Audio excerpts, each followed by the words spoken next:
दोस्तों, मित्रों, हमारे YouTube चैनल पर आप सभी का हार्दिक स्वागत एवं अभिनंदन है। एक बार तीव्र गति से बोलें, भारत माता की जय। जय हिंद। हमारा जो आज का टॉपिक्स है वो मस्तिष्क है, ब्रेन, माइंड भी कह सकते हैं। तो ब्रेन के बारे में आपको समझना है, सभी एग्जाम में उपयोगी है, प्री के लिहाज से ज़्यादातर आता है क्वेश्चन।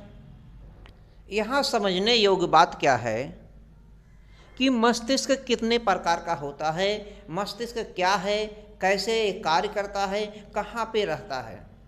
तो मस्तिष्क समझिए, मस्तिष्क का वजन जो होता है ये लगभग सभी मानों में ये देखा गया है, जो सामान्य मानव हैं, स्वस्थ मानव हैं, तो 1400 ग्राम 1400 ग्राम इसका वजन होता है।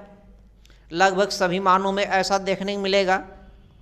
तो जो पूछा जाता है, अब कोई अपवाद स्वरूप रहेगा, वो अलग चीज़ रहेगा। तो 1400 ग्राम इसका वजन है। और ये जो है अस्थियों का एक खोल होता है। यहाँ पे चूँकि माइंड है, पूरे शरीर को ये नियंत्रित करता है, पूरे शरीर को यह नियंत्रित करता है। सबसे महत्वपूर्ण अंग माना जाता है अंगों में। तो इसकी सुरक्षा बहुत ही जरूरी है। तो शरीर के जो सर में यानी कि ऊपरी भाग में रहता है ब्रेन, ये अस्थियों के एक खोल में रहता है। और इस अस्थि के खोल का नाम क्रेनियम है। क्या नाम है? क्रेनियम।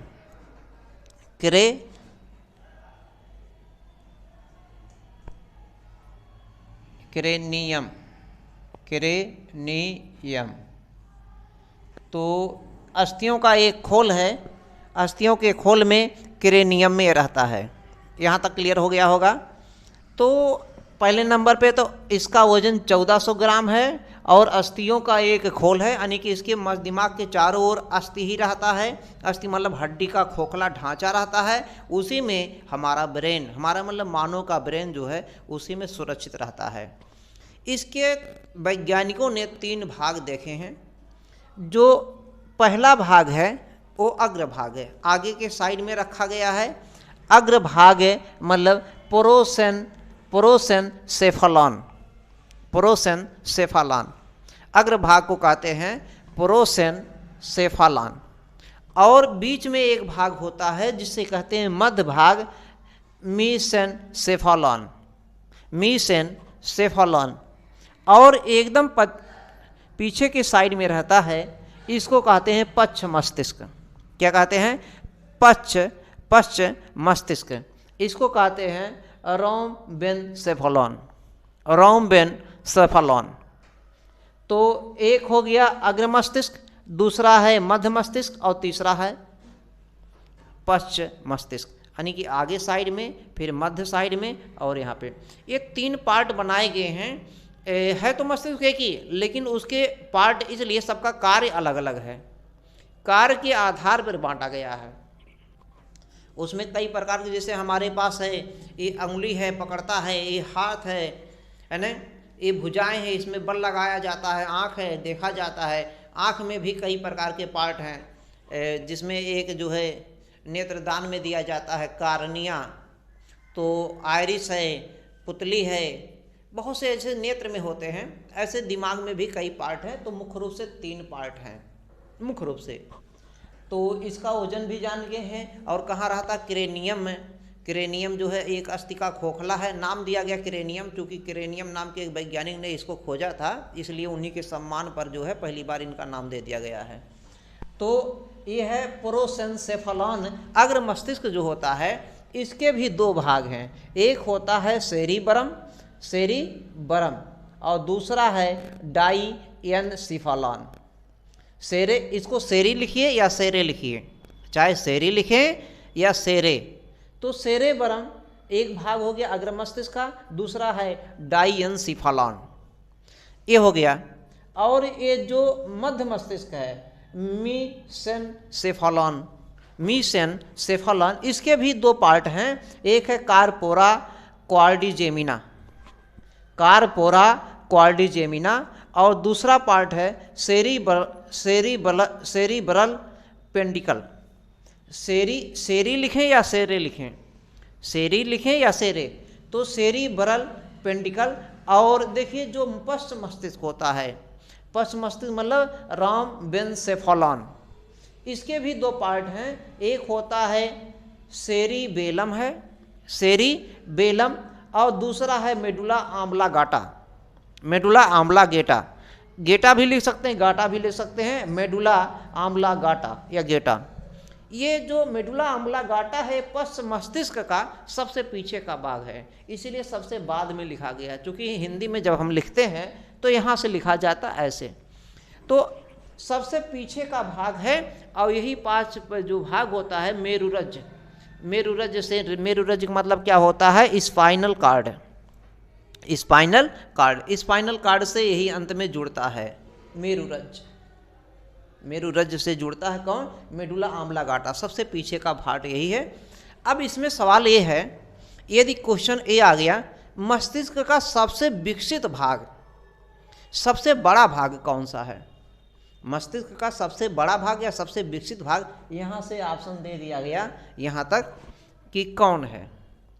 अब मान लीजिए ऑप्शन देता है मेडुला आम्बलागाटा, ए में देता है, बी में देता है सेरिबेलम देता है, सी में देता है सेरिब्रम देता है, डी में देता है हाइपोथैलेमस या थैलेमस देता है डी में। तो ऐसे अब समझने की आवश्यकता है। देखिए जो सबसे विकसित होगा यानी कि सबसे ज़्यादा बुद्धिमान होगा, सबसे ज़्यादा तेज तर्राज होगा, सबसे ज़्यादा शक्तिशाली होगा, जिसमें सोचने समझने की क्षमता होगा, स्मृति का केंद्र होगा, वो यानी कि सबसे शक्तिशाली जो होगा वो कहाँ पर रहेगा, पीछे रहेगा या बीच में रहेगा, एकदम आगे रहेगा, कहाँ पे रहेगा आप खुद सोचिए। जो ज़्यादा शक्तिशाली रहेगा, ज़्यादा विकसित रहेगा, कोई भी चीज़ वो पीछे रहेगा कि आगे रहेगा कि बीच में रहेगा।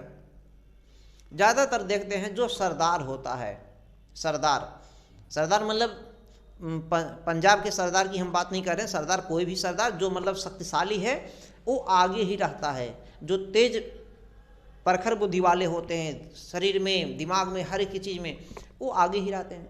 तो इसका मतलब जो अग्र मस्तिष्क है, अब आ गया सबसे ज़्यादा विकसित, सबसे ज़्यादा बुद्धिमत्ता का केंद्र या स्मृति का केंद्र, चिंतन केंद्र बिंदु कहाँ पे है, पश्चिम मस्तिष्क में, अग्र मस्तिष्क में, या जो है मध्य मस्तिष्क में। तो अग्र मस्तिष्क में, अग्र मस्तिष्क में 2 पार्ट हैं चूँकि, और 2 इसे जो डाइएन्सेफालॉन, इसके भी 2 पार्ट हो जाते हैं।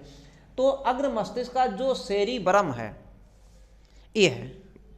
अगर ये भी भूल गए कि सबसे विकसित भाग कौन सा है, तो हमने बताया कि जो सबसे विकसित है, सबसे ज़्यादा बुद्धिमान है, सबसे ज़्यादा शक्तिशाली है, सबसे ज़्यादा जो भी कहिए, सबसे ज़्यादा विकसित है, सबसे ज़्यादा सुरक्षित है, इस प्रकार का जो भी कहिए, तो या इसमें स्मृति का केंद्र, सोचने समझने का केंद्र, चिंतन बिंदु जो करे वो सेरिब्रम है, सेरेब्रम या सेरिब्रम कहिए, क्योंकि अग्र सबसे आगे यही है, क्योंकि जो सबसे शक्तिशाली तेज तर्राज है ये। अगर ये भी नहीं याद आ रहा तो इसके नाम से देख लीजिए, इतने नाम में इसका नाम है सेरिब्रम, सेरेब्रम या सेरिब्रम। ज़्यादातर लोग अगर हिंदी मीडियम से बहुत से लोग सब सुने होंगे, बहुत से लोग ऐसे भी अगर नहीं आ रहा है तो ऐसे जानिए कि लोग कहते हैं भैया ब्रह्म बाबा, लोग कहते हैं नहीं ब्रह्म बाबा, अरे ब्रह्म जैसे भूत प्रेत का नाम सुने होंगे, भूत प्रेत चुड़ैल, और उसे क्या है क्या नहीं है इस बारे में हम नहीं चर्चा करेंगे, क्या है क्या नहीं। हर बात आडंबर तो है ही है, इस बात को मानना ही पड़ेगा, आडंबर तो है ही, दिखावा है ही है। तो लेकिन समझने के लिए ऐसे समझिए कि लोग कहते हैं ब्रह्म बाबा, जय ब्रह्म बाबा की, बहुत से लोग ऐसे गोड़ धर लेते हैं अपना, ऐसे जो भी नमस्कार जो भी करते हैं XYZ। तो ब्रह्म को मतलब लोग क्या समझते हैं, छोटा कि बड़ा, भगवान से तो बड़ा नहीं, लेकिन भगवान के बाद में लोग उसको बड़ा ही समझते हैं। तो ऐसे भी समझ सकते हैं कि ब्रह्म है, ब्रह्म मतलब यानी कि बड़ा, इसका मतलब विकसित। इसका मतलब ये जो सेरेब्रम है भैया, ये मस्तिष्क का, मानव मस्तिष्क का सबसे विकसित भाग है। मानव मस्तिष्क का सेरेबरम जो है, यही जो सेरेबरम है, ये मानव शरीर का सबसे विकसित भाग है, सबसे बड़ा भाग है। इसी में बुद्धिमत्ता है। बुद्धिमत्ता मतलब सोचने समझने की शक्ति है। ऐसा मतलब इच्छा शक्ति है। इच्छा शक्ति कहाँ पर है, किसके पास है? इसी के पास, सेरेबरम के पास। इच्छा शक्ति कहिए या सबसे विकसित भाग कहिए या बुद्धिमत्ता कहिए या कहिए ऐच्छिक क्रियाएं। ऐच्छिक क्रियाओं का काम इसी के पास में है। ऐच्छिक क्रिया कहिए या बुद्धिमत्ता कहिए या जो है स्मृति का केंद्र कह दीजिए या ज्ञान वाणी कह सकते हैं, जो भी कहिए, ज्ञान वाणी या कहिए चिंतन का केंद्र बिंदु। चिंतन का क्या कहिए? केंद्र बिंदु।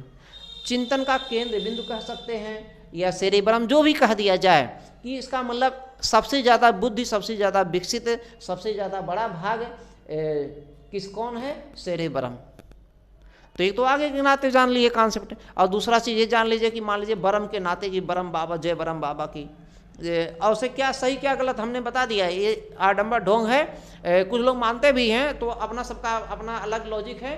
किसी के धर्म में हम इंटरफेयर नहीं कर सकते, ना किसी को अधिकार है। जो भी जिसका जो मानना चाहे मान सकता है, क्योंकि भारत एक पंथ निरपेक्ष है, सेकुलर है ना। अब कि 2023 में यूपीएससी में जो है, 2023 में यूपीएससी में पंथ निरपेक्ष से पूछा गया प्रश्न है। हालांकि उसने लिख दिया है धर्म निरपेक्ष, हिंदी में लिख दिया है, जबकि वो पंथ निरपेक्ष है। पंथ निरपेक्ष मतलब अपने धर्म से तटस्थ रहना। तो इसमें था कि फ्रांस क्या सीख सकता है, किसी के भी लिए लिखा जा सकता है। बैलसामा संविधान संशोधन द्वारा जो है इसे लाया गया था पंथ निरपेक्ष। तो हम वापस आते हैं। तो सेरेबरम समझ में आ गया क्या है? यही बुद्धिमत्ता का केंद्र है। यही जो है ज्ञानेंद्रियों से प्रेरणाओं को जो है हमको विश्लेषण कराता, समन्वय कराता, दिखाता है क्या क्या नहीं है, क्या नहीं है। इसका मतलब माइंड का जो ये भाग है सेरेबरम जो है, यही सब कुछ कार्य करता है, यही सब कुछ कार्य करता है। यहाँ तक क्लियर हो गया है। अब आगे देखिए, अगला जो है डाइएनसीफालॉन। जो डाइएनसीफालॉन है, इसके दो पार्ट हैं। यही जो इसका काम देखिए, थैलेमस है। थैलेमस माने समझ लीजिए, एक हिसाब से अगर दिमाग में दौड़ाए, थैलेमस माने थर्मामीटर या टेम्परेचर। थैलेमस मतलब थर्मामीटर से मान के चलिए, थर्मामीटर नापता क्या है? थैलेमस ऐसे या है नहीं, ऐसा हम याद करने की टेक्निक बता रहे, समझने का कि थैलेमस माने समझ लीजिए थर्मामीटर। और थर्मामीटर क्या नापता? शरीर का ताप नापता, कितना ताप है कितना नहीं है, किसका टेम्परेचर नापता। इसका मतलब जो है इसमें क्या चीज़ रहेगा? जो डाइएनसीफालॉन का जो थैलेमस है, इसमें करता क्या है? ये जैसे टेम्परेचर अगर बढ़ गया किसी का, तो इसका मतलब क्या है? कष्ट होगा कि नहीं, दुख होगा कि नहीं, इसका मतलब दुख का पता लगाता है। दुख किसका पता लगाता है? दुख। ये दुख को बताता है। किसको बताता है? दुख को, कि हाँ इसके पास दुख है। और दुख के अलावा ये क्या बताता है?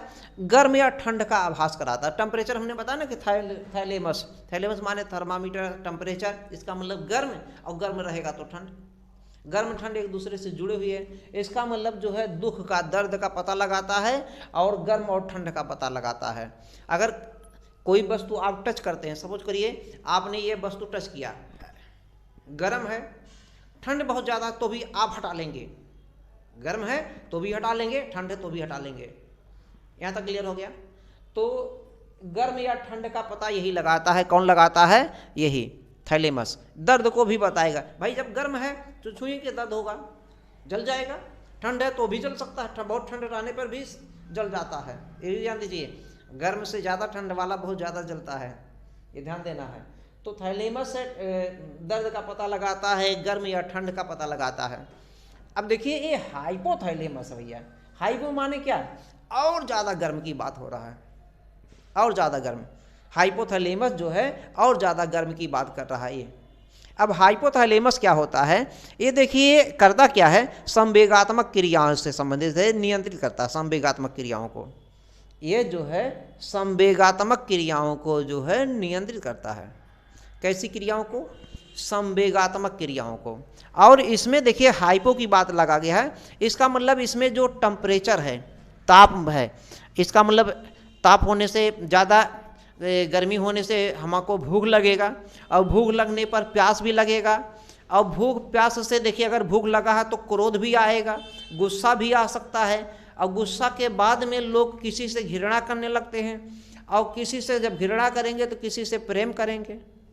समझिए कि हाइपोथैलेमस, ये तो थैलेमस से था, इसमें गर्म ठंड और दुख कब था, और इसमें क्या है हाइपोथैलेमस, यानी कि ज़्यादा से ज़्यादा गर्मी, गर्मी ज़्यादा पड़ेगा, भूख लगेगा, प्यास लगेगा, भूख प्यास लगने पर नहीं मिलेगा तो गुस्सा लगेगा, और किसी ने दे दिया भैया लो खाई लो, लो पानी पी लीजिए, अरे तो हमारा का पानी पिएगा तो हम उससे खुश नहीं हो जाएगा, कोई भी पानी पिलाएगा उससे खुश नहीं होगा, तो जो भी पानी पी लेगा खुश हो जाएगा। इसका मतलब किसी से प्रेम भी हो सकता है, कुछ भी हो सकता है। प्रेम कई प्रकार के होते हैं, प्रेम का मतलब आप वही ये लोभी वाला अलग चीज़ है कॉन्सेप्ट, प्रेम में भी कई प्रकार के प्रेम हैं, समझिए। तो भावनाओं को समझा करिए, आप लोग भावना को समझते नहीं हैं। तो इसका मतलब क्या है, हाइपोथैलेमस भैया क्या करता है, तो ये इससे एक गुस्सा को नियंत्रित करता है, भूख लगने पर भूख को नियंत्रित करेगा, प्यास को नियंत्रित करेगा, और क्या नियंत्रित करेगा, पसीना, गर्मी होने पर पसीना भी आएगा, पसीना को भी नियंत्रित करेगा। अच्छा, जब गुस्सा लगेगा तो दुख को आएगा, दुख को भी नियंत्रित करेगा, और पी लिया पानी, खा लिया, उसको खुशी आ गया तो खुशी को भी नियंत्रित करता है, दिखाता कि खुशी आ गया, यानी कि यही दिमाग ही प्रकट करता है। दिमाग का कौन सा भाग है, हाइपोथैलेमस। दिमाग का रक्तदाब है, जो ब्लड प्रेशर हाई हो गया, लो हो गया, इसको भी नियंत्रित करता है। कई काम ऐसे हैं जो करते हैं। तो प्यार है, गुस्सा है, भूख है, पसीना है, ये सब इत्यादि चीज़ें जो है ये कौन काम करता है, हाइपोथैलेमस का कार्य है, हाइपोथैलेमस ही करता है। इतना तो समझ में आ ही गया होगा। अब हम इनको अभी छोड़ते हैं, हम आते हैं मेडुला ऑब्लांगाटा। मेडुला ऑब्लांगाटा क्या होता है, जो सबसे बाद में है, सबसे पश्च मस्तिष्क है, मस्तिष्क का जो सबसे पीछे वाला पार्ट है ये है। ये जो है एकदम पीछे का पार्ट में रहता है, यही हमने बताया ना स्पाइनल कार्ड है, स्पाइनल कार्ड से यही जुड़ता है, अंतिम में भाग में यही मेरुरज्ज से जुड़ता जाता है। और इसका देखिए काम क्या होता है, ये जो हृदय हमारा धड़कता है, लोग नहीं कहते हैं दिल धड़क रहा है, कि जो भी गाना वाना गाते हैं ये अपना जानिएगा, दिल धड़क रहा है, दिल कहता है, जो भी है दिल उसे कहता होता नहीं, कई बार हम बता चुके हैं, कहता तो यही माइंड ही है जिसके बारे में हम लोग चर्चा कर रहे हैं।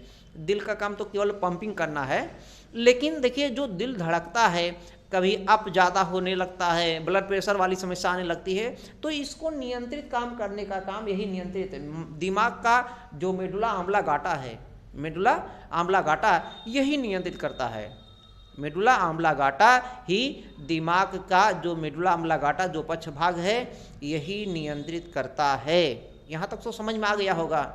तो इसके साथ में और क्या करता है, जब देखिए ब्लड प्रेशर की बात है या हृदय की धड़कन को, तो इसके साथ में और क्या कर सकता है, जो सांस लेते हैं, सांस लेने पर भी समस्या आने लगता है, सांस लेने पर जो समस्या आता है उसको भी नियंत्रित करता है। कौन, यही मेडुला ऑब्लांगाटा। सांस लेने पर हृदय की धड़कन को, जो अंतःस्रावी ग्रंथियां हैं उनको भी नियंत्रित करता है। रक्तदाब के साथ साथ उपापचय की भी क्रिया, उपापचय मतलब समझते हैं ना, उपापचय मतलब होता है अजैव पदार्थ को जैव पदार्थों में तोड़ना। अजैव पदार्थ मतलब जो जटिल कार्बनिक पदार्थ, जो हमने भोजन ले लिया है, भोजन को ग्रहण कर लिया, अंतः ग्रहण कर लिया है, तो भोजन को पचाया जाएगा ना, तो जो जटिल कार्बनिक यौगिक होते हैं उनको सरल कार्बनिक यौगिकों में जब तोड़ा जाएगा तभी तो हाइड्रेट बनेगा, कार्बोहाइड्रेट बनेगा।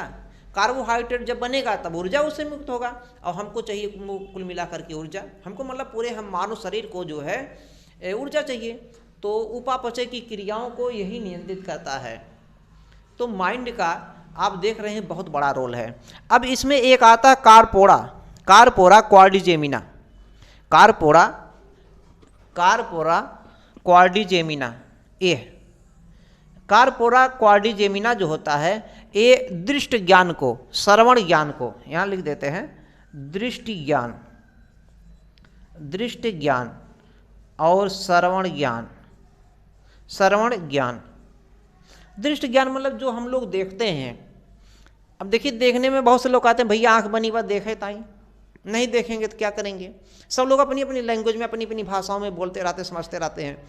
तो आंख तो बना है देखने के लिए ही है, बना ही है, इसको कौन कह रहा है। लेकिन देखिए देखने का भी नज़रिया है अलग अलग, तो हमसे उससे नहीं मतलब है।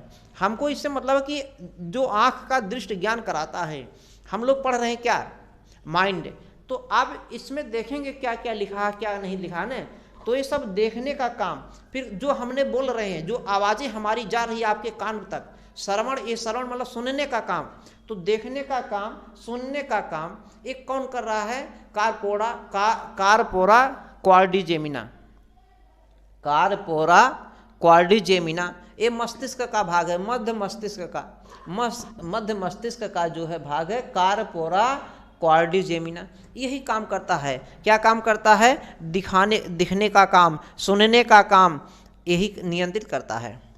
कभी कभी देखते हैं ना, धूप से यदि कमरे में प्रवेश करते हैं, तो कभी कभी जब धूप से आएंगे कमरे में प्रवेश करेंगे, कमरा ज़्यादा अंधेरा बना रहेगा, तो धीरे धीरे नियंत्रित यही करता है। आँख में तो जाएगा, लेकिन आँख जितने हमारे शरीर के पार्ट हैं, सभी पार्ट का नियंत्रण करने वाला केंद्र बिंदु यही मस्तिष्क है। तो मस्तिष्क का यही कारपोरा क्वाड्रिजेमिना ही भाग है जो इसको जो है देखने वाला काम इसी पर। या अभी कमरे से आप जाएं, बाहर निकलते हैं, अंधेरे कमरे में हैं, बाहर निकलेंगे उजाला रहेगा, एकाएक आँखें चुनिया जाएगी।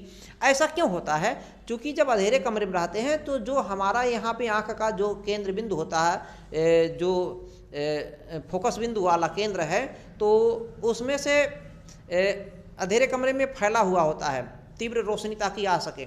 जब बाहर जाएगा, रोशनी मिल जाएगा तो सिकुड़ना चाहता तो वहाँ पे कष्टदायक होता है, एकाएक हो जाता है। इसलिए बाकी ये नेत्र में जब हम पढ़ेंगे वहाँ पे विस्तार में चर्चा करेंगे। यहाँ तक क्लियर हो गया है।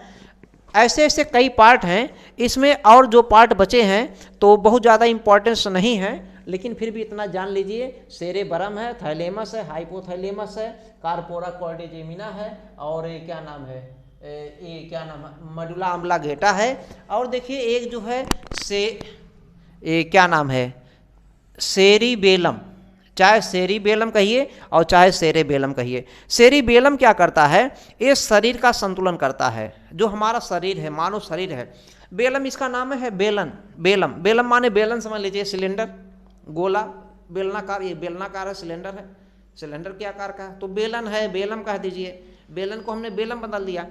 तो इसका मतलब क्या है, सेरिबेलम जो है इस शरीर का संतुलन करता है। कभी कभी किसी किसी शरीर दुबले पतले होने लगती है, किसी किसी शरीर बहुत मोटे होने लगती है, या शरीर इधर उधर होने लगता है, जो भी है कोई भी कहे, तो इसको नियंत्रण करने का काम यही सेरिबेलम करता है। नियंत्रण करने के साथ साथ और क्या कार्य करता है, ये आंतरिक कान के संतुलन को संवेदनाएं पहुंचाता है और ऐच्छिक क्रियाओं को भी नियंत्रित करता है। तो सेरिबेलम का काम है। तो इतना समझ में आ ही गया होगा। एक ओवरिनाल, ये पार्ट 1 में था, पार्ट 2 में इसको हम विस्तार में समझेंगे।